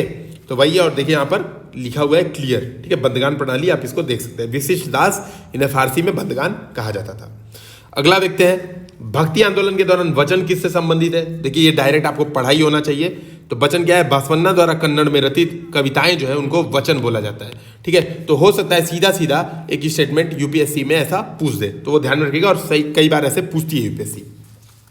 अगला देखते हैं, जो मैं आपसे बोल रहा था कि अभी ऐसे क्वेश्चन आ सकते हैं जो यूपीएससी डायरेक्ट पूछती है, और ये प्रश्न 2021 के लिए बहुत इंपॉर्टेंट है, तो आप इसको नोट कर लें। ये मैथ्स 2 कॉलम आने वाला है 2021 में। ठीक है, तो क्या है भाई प्रश्न? बोला महाजनपद दिया है और वर्तमान अवस्थिति, मैथ्स 2 कॉलम करा दो। आपको कुछ नहीं करना है। अब क्या करना है आपको? एक टेबल में सारे महाजनपद, जितने महाजनपद है सबको और वर्तमान अवस्थिति सबकी लिख लेनी है। और ये टेबल यहाँ पर आप देख सकते हैं साफ साफ दिया हुआ है। ठीक है, सॉल्यूशन में साफ साफ दिया हुआ है। मच्छ, कुरु, वंश, चेदी, मल्ल, क्लियर दिखा हुआ है। देखिए यहाँ पर देखिए वर्तमान कुकू, है ना, सब बताया हुआ है। तो आप सॉल्यूशन पढ़ेंगे तो आपको क्लियर, काशी, ठीक है, क्लियर, कौशल कहाँ पर है, एक एक चीज बताई गई है। इसकी राजधानी श्रावस्ती थी, जो वर्तमान में श्रावस्ती है, यूपी के उत्तरी भाग में। तो देखिए अंग भागलपुर, मगध पटना। ठीक है, मगध का राजा आपको पता ही, राजा अशोक था, तो दूसरा सही है। ठीक है, दूसरा स्टेटमेंट बिल्कुल सही है, मुझे पता ही है। कुरुक्षेत्र के पास होगा, और कुरुक्षेत्र का है भाई हस्तिनापुर। ये जनरली लोग गलत कर देते हैं। लोग सोचते हैं यार कुरुक्षेत्र है हरियाणा में, है ना, तो मेरठ में कहाँ से होगा? लेकिन यार हरियाणा मेरठ आसपास ही है, बहुत दूर तो नहीं है। ठीक है, और कुरु राज भाई जो पुराना राज होगा वो थोड़ा बड़ा होगा ना, वर्तमान सीधे सीधे एग्जैक्ट थोड़ा ना होगा छापा हुआ। तो कुरु मेरठ सही है, मगध पटना सही है, अंग भागलपुर भी सही है। तो इसके तीनों सही हैं, बिल्कुल मैथ्स 2 कॉलम सही है ना। और आगे बढ़िए, 17वें क्वेश्चन की बात कर लेते हैं। देखिए यहाँ पे सब दिया हुआ है, गांधार महाजनपद, अवंती, अस्मक, शूरसेन, सब के बारे में आप थोड़ा सा पढ़ सकते हैं। 17वां क्वेश्चन, निम्नलिखित में से कौन सा भागवतवाद के अंग थे? ठीक है, भागवतवाद के कौन कौन से अंग थे? अहिंसा या पशु की हत्या न करने का सिद्धांत, देह धारण का अवतार का सिद्धांत, विष्णु की उपासना। तो यार भागवत किससे संबंधित है, आप ये बताओ थोड़ा सा। भागवत किससे संबंधित है? विष्णु की उपासना संबंधित है ना। इसमें ही तो बोला जाता है कि 10 अवतार थे, भागवत संप्रदाय में तो बोला जाता है विष्णु के 10 अवतार थे, है ना। अभी अगला अवतार कौन सा आने वाला है आपको पता होगा शायद, कल की अवतार आने वाला है। तो ये अवतार की भूमिका, देह धारण की भूमिका, है ना। बुद्ध को भी बाद में शामिल कर लिया गया। तो भागवतवाद के अंश कौन कौन से, अंग कौन से थे? तो देखिए तीनों इसके भागवतवाद के अंग हैं। यहाँ पे क्या है 1 2 3 करेक्ट, तो सी आंसर इसका करेक्ट हो जाएगा। ठीक है, अहिंसा की बात ये करते थे। ठीक है, तो यहाँ पे देखिए क्लियर लिखा हुआ है, विष्णु के 10 अवतारों के चक्र के रूप में दर्शाया गया है। ठीक है, जानवरों की हत्या न करना भागवतवाद की पहचान है। कृष्ण वसुदेव, है ना, ये सभी लोग किससे संबंधित हैं? ये सभी है किससे? भागवत संप्रदाय से। 18वां क्वेश्चन देखते हैं, कठपुतली। कठपुतली के संदर्भ में निम्नलिखित पर विचार कीजिए। यह छाया कठपुतली का एक रूप है, भारतीय राज्य राजस्थान की देशज है। ठीक है, क्षेत्रीय संगीत के उच्च नाटकीय संस्करण का संगत की जाती है। तो देखिए कठपुतली के बारे में एक टेबल बनी होगी नितिन सिंघानिया में, है ना, नितिन सिंघानिया में टेबल बनी होगी, उसको क्या करें आप वहां से उठाकर सीधे लिख ले। और बहुत ईजी है, देखिए कठपुतली क्या है, राजस्थान की धागा कठपुतली है। ठीक है, तो पहला स्टेटमेंट अगर आप एलिमिनेट कर देंगे तो दूसरा तीसरा आपको नहीं भी पता है तो आपका सही हो जाएगा। ठीक है, तो इसका आंसर हो जाएगा बी। और ये क्या है, पारंपरिक कठपुतलियां लकड़ी के एक ही टुकड़े से तैयार की जाती हैं, इसको ध्यान में रखिएगा। डोर चढ़ी कठपुतलियां हैं, यानी धागा कठपुतलियां। अब मैं आपको एक बात बताता हूँ, ये क्वेश्चन कई बार मेंस में भी पूछा जा सकता है, खास करके यूपी पीसीएस और यूपीएससी में बिल्कुल पूछा जाएगा। क्या देगा, एक दे देगा कठपुतली हेडिंग और कहेगा टिप्पणी करें, कठपुतली पर टिप्पणी करें। तो कठपुतली पर टिप्पणी आप कई तरीके से कर सकते हैं भाई। कठपुतली कला, कई लोग इसका जो विस्तृत अर्थ समझेंगे, विस्तारवादी अर्थ समझेंगे, वो कठपुतली कला समझेंगे, और अलग अलग तरह की कठपुतलियों को बताएंगे कि छाया कठपुतली, क्षण कठपुतली, धागा छाया हो गई, छड़ हो गई, धागा कठपुतली हो गई। इसके अलावा जो दस्ताना कठपुतली है, तो 3-4 तरह का कठपुतली बताकर और मैप में लोकेशन कुछ कठपुतलियों की दिखाएंगे, जैसे गुम्बा एटा, तोगालू गुम्बा एटा, ये सब बताएंगे। कुछ लोग इसका मतलब ये भी निकाल सकते हैं कि यार कठपुतली, राजस्थान की जो कठपुतली है वही बताएंगे। तो दोनों तरीके से आप इसका आंसर कर सकते हैं, ठीक है। तो ये मेंस में भी इंपॉर्टेंट होगा। अगला देखते हैं 19वां, निम्नलिखित में से किन चित्रकारों को जहांगीर ने अपने दरबार में संरक्षण प्रदान किया था। देखिए यार ये याद करना पड़ेगा, इसमें कोई तुक्का उक्का नहीं लगेगा, याद करिए। उस्ताद मंसूर को जहांगीर ने क्या किया था, अपनी दरबार में संरक्षण प्रदान किया था, ठीक है। तो उस्ताद मंसूर इंपॉर्टेंट है। हो सकता है ऐसे क्वेश्चन पूछते हैं यार यूपीएससी वाले कई बार, और हर क्वेश्चन तो तुक्का लगाना, लॉजिक लगाना संभव नहीं है। तो यहाँ पर देखिए लिखा हुआ है, मुगल चित्रकला की नींव फारस में निवास के दौरान हुमायूं ने रखी थी। अपने साथ 2 चित्रकारों मीर सैयद अली और अब्दुल अल समद को भारत ले आया। जहांगीर के शासनकाल के दौरान मुगल चित्रकला अपने चरमोत्कर्ष पर पहुंच गई। तो ये नाम कुछ लिखे हुए हैं, चित्रकारों को आश्रय प्रदान किया। अच्छा, अब देखो यहाँ पर ये क्यों इंपॉर्टेंट है, क्यों हम लोग ने ये क्वेश्चन दिया है यूपीएससी मेंस में। देखो आप मेंस में अगर पूछ दे मुगल काल के दौरान चित्रकारी पर टिप्पणी करें या मुगल चित्रकारी की विशेषताओं का उल्लेख करें, तो आप क्या करोगे, ये सॉल्यूशन पढ़ो और ये क्वेश्चन पढ़ो, आपका आधा कंटेंट अपने आप क्लियर हो जाएगा। देखो आप क्या पढ़ोगे, अब इंट्रोडक्शन यही दोगे ना कि मुगल चित्रकला की नींव फारस में निवास के दौरान हुमायूं ने रखी थी। देखो इंट्रोडक्शन हो गया, ठीक है। चाहो तो यहाँ थोड़ा और एक्सटेंड कर दो कि 2 चित्रकारों मीर सैयद अली, अब्दुल अल समद को भारत लाया, ये लिख दो। अब आप क्या पढ़ोगे, बताओगे कि आने वाले चित्रकार आए, जैसे सॉरी कई जो शासक आए, जैसे अकबर आया, जहांगीर आया, उन लोगों ने क्या क्या चेंजेस किए, ठीक है, उसके बारे में आप पढ़ोगे। और बताओगे कि जहांगीर के शासनकाल में अपने चरमोत्कर्ष पर पहुंच गई और उसने उस्ताद मंसूर जैसे कई चित्रकारों को भी आश्रय प्रदान किया था। यहाँ पे फिर आप क्या करोगे, दरबारी कला, जो लघु चित्रकलाएं हैं, चाहो तो आप कंक्लूजन में क्या बता सकते हो कि क्षेत्रीय कलाओं का विकास जब कौन आया, औरंगजेब, जब अपने ह्रास में पहुंच गई, मुगल चित्रकला ह्रास में पहुंच गई औरंगजेब के काल में, तब किस तरह से क्षेत्रीय कलाओं का विकास हुआ, आप उसको क्या कर सकते हो, उसको कंक्लूजन में यूज कर सकते हो, ठीक है। तो यहाँ पर आप देखो, यहाँ पर क्या है, इसको आपको याद करना पड़ेगा, ठीक है। 19वें किन चित्रकारों का है, तो आपको याद करना पड़ेगा। तो इसका आंसर क्या हो जाएगा, सी, 3 और 4, उस्ताद मंसूर और बिशनदास, ठीक है। इसमें मतलब कोई ऑप्शन नहीं है, इसमें आपको याद ही रखना है। याद नहीं रखोगे तो गलत हो जाएगा। हालांकि अगर आपको ये याद है कि अब्दुल अल समद आया था हुमायूं के दौरान, अगर याद है किसी को, तो वो सही कर सकता है कि भाई देखो नीचे ऑप्शन एलिमिनेट कर दिया 2 और आंसर सही हो गया। लेकिन मुझे तो ये भी नहीं याद था, तो मैं झूठ नहीं बोलूंगा इस मामले में। और मीडिएवल वाकई में मेरी काफ़ी एक कमजोर नस है ना, लेकिन फिर भी तुक्का लगाने की कोशिश करिए, प्रैक्टिस अवश्य करिए, ठीक है। तो देखिए यहाँ पर ये एक तरीका हो सकता है, अगर आपको पता है कि मुगल चित्रकला की नींव जब हुमायूं ने रखी तो मीर सैयद अली अब्दुल अल समद को भारत लाया, तो सीधे ऑप्शन देखिए, अब्दुल अल समद को इलिमिनेट करिए, किसी को एलिमिनेट करिए, मीर सैयद अली को एलिमिनेट कर दीजिए, तो ये दोनों एलिमिनेट हो जाएंगे, अपने आप सी बचेगा। सही आंसर हो गया, ठीक है। अगला 20वां क्वेश्चन हम लोग देखते हैं। मध्यकाल के दौरान उपयोग की जाने वाली हुंडियां, हुंडियां क्या होती है, बेसिकली बॉन्ड पेपर्स होते हैं, जो अभी हम लोग पेपर यूज करते हैं ना, बॉन्ड पेपर की सरकारी विक्रय पत्र आपने देखा होगा, वही होती है हुंडियां, ठीक है। तो जो गवर्नमेंट बॉन्ड होती है, गवर्नमेंट सिक्योरिटीज होती है, बेसिकली वही सब है हुंडियां। तो हुंडियां क्या है, व्यापार और ऋण लेन देन की सुविधा प्रदान करने वाली वित्तीय प्रपत्र, वही तो अभी बताया, तो बिल्कुल सही बात है, वित्तीय प्रपत्र। वस्तुओं के आवागमन हेतु बीमा भी सम्मिलित होता था, तो सब होता था, कोई दिक्कत नहीं है। आंतरिक और बाह्य व्यापार दोनों हेतु जारी किया जाता था। भाई मध्यकाल के दौरान बाह्य व्यापार भी अच्छा खासा होता था, तो दोनों के लिए प्रयोग करेंगे, क्या दिक्कत है। तो यहाँ पर आप इसको टिक कर सकते हैं, सॉल्यूशन में आप देख सकते हैं और डिटेल में आपको पता चल सकता है। छूट प्राप्त ऋण प्रति थी, भुगतान एक निश्चित समय अवधि के बाद करना होता था, वही जो मैंने बताया। बेसिकली हुंडियों का आप यही समझिए, जो वर्तमान में गवर्नमेंट सिक्योरिटीज हैं, जो काम गवर्नमेंट सिक्योरिटीज करती हैं, वही हुंडियां भी करती थी, ठीक है। बस 5 क्वेश्चन और बचे हैं, जल्दी से इसको खत्म करते हैं। 21वां प्रश्न है, ऋग्वेदिक लोगों द्वारा पालन किए जाने धर्म की प्रकृति के संबंध में निम्नलिखित में से कौन सा कथन सही है। ऋग्वैदिक धर्म को प्राकृतिक बहुदेववाद के रूप में वर्णित किया जा सकता है, बिल्कुल सही बात है भाई। बहुत सारे देव थे जो कि प्रकृति से रिलेटेड थे, जैसे वरुण, वरुण क्या थे, वायु के देवता थे, सोचना एक बार नीचे कमेंट सेक्शन में बताना। इंद्र किसके देवता थे, अग्नि की, जल, वर्षा के देवता थे, पक्का सोच के बताना। अग्निदेव सौम्य देवता थे। ये क्या है, प्राकृतिक बहुदेववाद के रूप में वर्णित किया जा सकता है, बिल्कुल सही बात है, 1 स्टेटमेंट बिल्कुल करेक्ट। तो मैं डी एलिमिनेट कर दूंगा, या डी तो हो नहीं सकता, है ना। ऋग्वैदिक धर्म को प्राकृतिक बहुवेद, ये सही हो गया। देवताओं में मनुष्य पशु के रूपों के गुणों का वर्णन किया जाता था, अभी क्या हो रहा है, यही सब तो हो रहा है ना, यही सब तो हो रहा है। जैसे कपिला, है ना, विभिन्न आप देख सकते हैं, जैसे आप ये समझिए अग्नि हो गए, अभी मैंने बताया आपको। इसके अलावा आप मतलब जो भी हैं, ठीक है, इनको क्या कर सकते हैं, मतलब आप, मुझे इतने देवताओं का नाम याद नहीं है ना। अब क्या करते हैं, तो मैंने जो बताया था बेसिकली वही नाम मैं फिर से घूम फिरा के लूंगा। तो बिल्कुल किया जाता है, देख सकते हैं आप। तो 1 और 2 सही हो गया तो 3 अपने आप सही होगा, क्योंकि 1 और 2 बिल्कुल मतलब सही होना ही है। तो आपके पास कोई ऑप्शन नहीं बचा, तो 1 2 3 ऑब्वियसली करेक्ट कर देंगे। अग्निवेदी की पूजा की जाती थी, शुरू से ही डिस्कशन कर रहा हूँ। तो देखिए यहाँ पे लिखा हुआ है कि किसी का सी, सभी का तन सही है, कुछ कुछ दिया हुआ है आप देख सकते हैं। इंद्र या पुरंदर थे, है ना। पुरंदर क्या थे, जिन इंद्र इनके भी तो देवता थे, तो वर्षा के देवता थे। इसके अलावा इंद्र को ये भी तो बोला जाता था कि वो शत्रुओं का नाश करते हैं, कीलों को जीतते हैं। पुरंदर तो ये मनुष्य के गुणों का वर्णन कर रहा है, ऐसे देख लो आप, है ना। तो अगला देखते हैं, अवदान।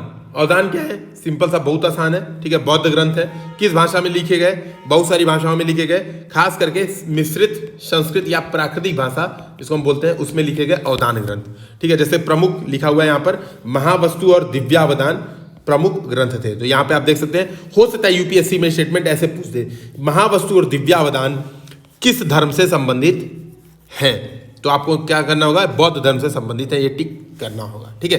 23वां क्वेश्चन देखते हैं। 23वां क्वेश्चन, मौर्यों की भौतिक जीवन की विशेषताएं थी, लेखन का प्रचलन, भैया अर्थशास्त्र कब लिखा गया, सही बात है, मौर्यों की थी। लोहे का अत्यधिक उपयोग, तभी तो जीते और कृषि प्रारंभ हुई यहाँ पर, तो बिल्कुल सही बात है, ये भी सही होगा। पक्की ईंट और बलय कूपों का उपयोग, बिल्कुल सही बात है। तो तीनों स्टेटमेंट सही होगा, 1 2 3। मतलब ये तो बहुत इजी क्वेश्चन है और सबको पता होता है, हाँ, ये कोई गलत नहीं करेगा।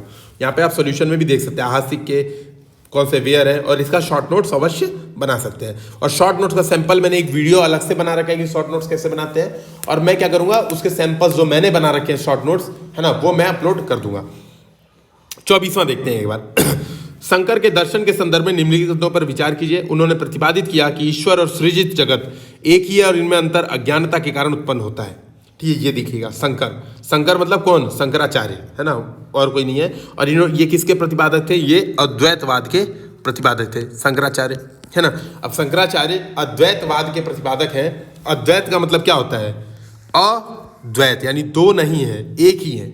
ईश्वर और सृजित जगत एक ही है, तो बिल्कुल सही होगा पहला स्टेटमेंट, ठीक है। तो पहला स्टेटमेंट सही होगा, तो ये काट दीजिए, 2 और 3 केवल सही हो नहीं सकता।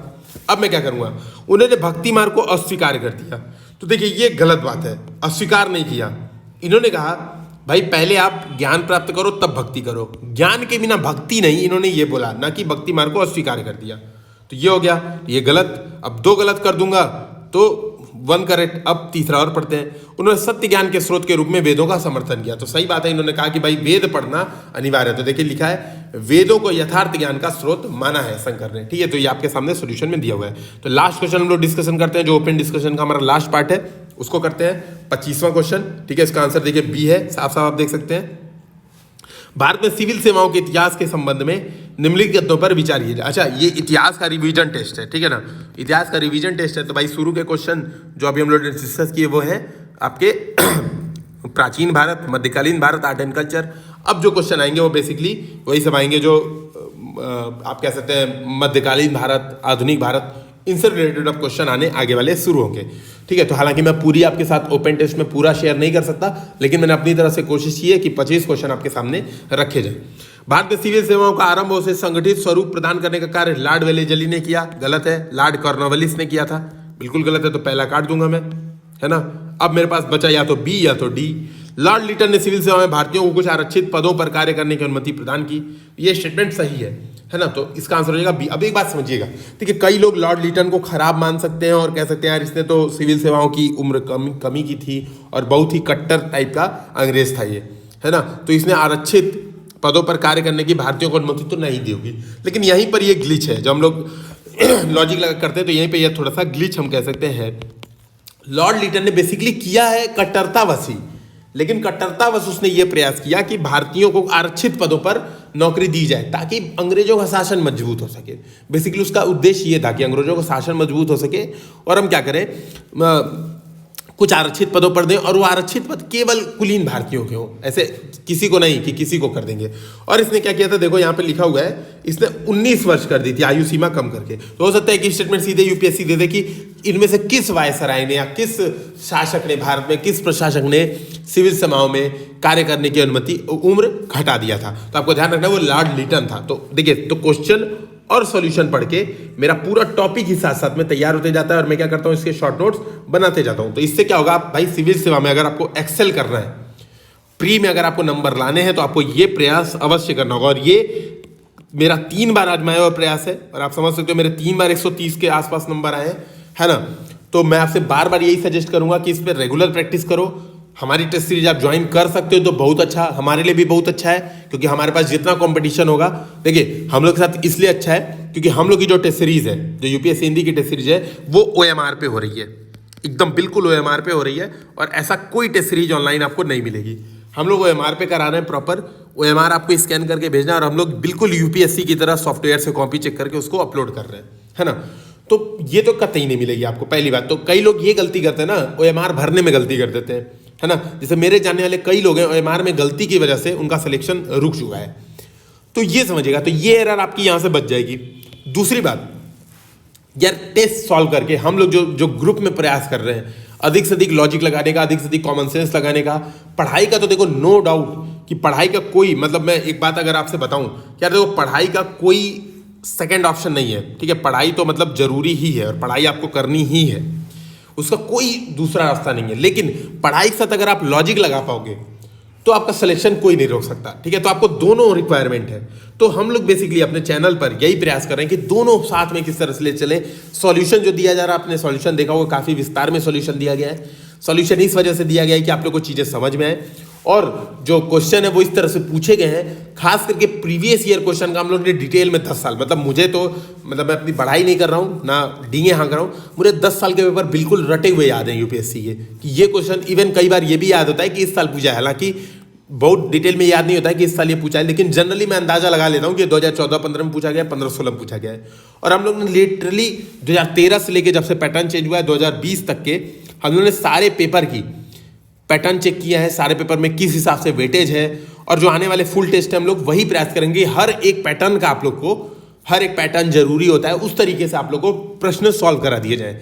उससे क्या होगा, उससे आप लोग का जो पेपर देख के अचानक से होता है ना कि यार पेपर आया और हम भौचक्का रह गए, यार पता नहीं क्या पूछ दिया यूपीएससी। हर बार ही होता है ये घटना, ये दुर्घटना हर बार सबके सामने घटती है, सबके साथ घटती है।